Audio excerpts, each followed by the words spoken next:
Do you realize that Egghead Island has pretty much told us exactly how it's going to end, but not in the direct way that you thought it was?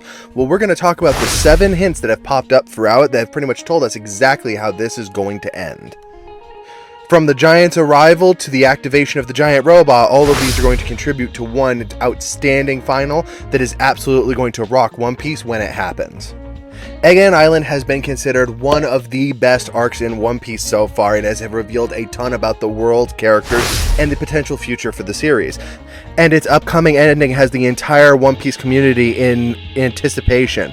But it will unfortunately be an ending that will probably have a lot of tragedy tied to it, starting with the fact that more than likely Kuma will not escape the island. Now, I know that sounds terribly tragic, considering that, he's been such an important character throughout the series, and honestly, all we want to do is see him set free and reunited with his daughter, but that doesn't seem to be what's happening, because if you really think about the trajectory of One Piece and how much the second half has mirrored the first in certain key ways, then more than likely Kuma's death will be the resulting incident that's going to shock everyone in this half of the series. And that kind of makes sense because he's been such a vital character throughout the whole thing, yet he isn't one of the main Straw Hats. It will also be devastating because we've kind of grown closer to Bonnie through her small adventure with the Straw Hats here and the reveal of their shared backstory. But tragic partings also lead to, fantastic reunitings, and honestly, they are going to escape with the Giant. That's kind of the whole reason the Giant showed up, was to render assistance and help them escape, and honestly, that is going to work. I don't think it's going to work in the way that we necessarily originally thought, because one element is going to key in here and be very important, but we're going to talk about that later. For the moment, though, it's quite clear that the Giants are some of the only things keeping the Straw Hats alive, as they are some of the only things able to hold back the Gorosei in their massive, demon forms, essentially. So this could also be very interesting, as the next arc will be Elbaf, and I suspect while Usopp may be the character that benefits the most from it, I suspect all of the Straw Hats will power up in some way over the coming arcs, because the next key aspect is none of the Gorosei are going to die here. They are all way too strong to be taken down by the Straw Hats, even at their current level. So because of that, I think while Usopp will be one of the primary focuses for Elbaf, we will probably see both through that and through the other arcs, the other Straw Hats making great gains during this. As nothing really does seem to affect the Straw Hats more than simply coming up against an enemy that they couldn't beat and realizing how screwed they'd be if other people didn't help them. That has been the case before, it will more than likely be the case again. But this certainly won't be a victory for the world government for a couple of different reasons, the first of which is Vegapunk sadly is also going to die. This is a character that we haven't had much time with, but I certainly think he has left a big impression with all of us, and he was a big deal for the whole world. He basically revolutionized everything in One Piece and has basically facilitated large parts of the story.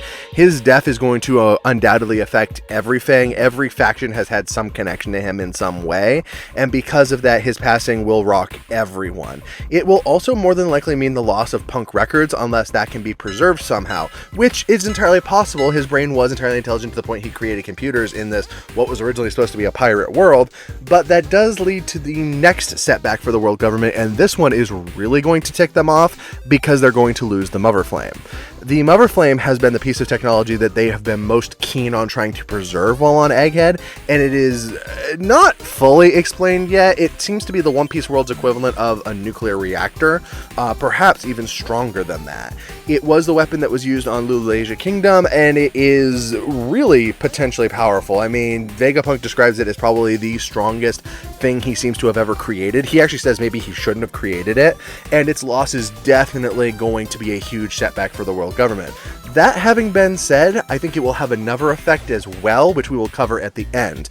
In the meantime, we're going to cover how the Straw Hats are actually going to escape, and that's kind of funny because it's something that I think most people have forgotten about by now, but it's the robot that is in the scrap pile. I mean, I know that it wasn't a very long ago that we first saw it, but it has reactivated. It reactivated when Luffy did his change to Gear 5.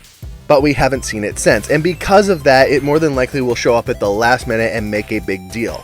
Honestly, if any of the Gorosei do perish in the Battle of Egghead Island, it will more than likely be at the hands of this giant robot. Now, what I'm very interested to see is they seem to be having a hard time pulling Luffy away from the fight as he's entered Gear 5. He seems to only be obsessed with trying to win this in particular.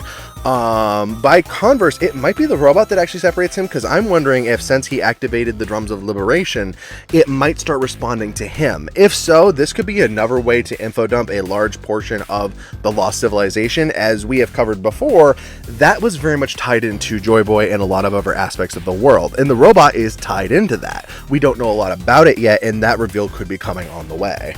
It's entirely possible as well that the robot might start listening to Luffy for this last reason, and the last reason is that more than likely, the Mother Flame will be the key aspect that might boost Luffy again.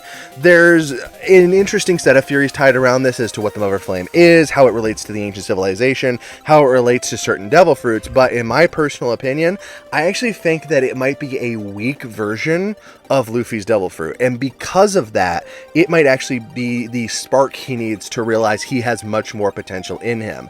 I know some people have noticed that obviously Luffy's Gear 5 form looks like a white dwarf, whereas his anger form when he couldn't get the holographic bowl of ramen looks like a red giant, both reflective of the suns.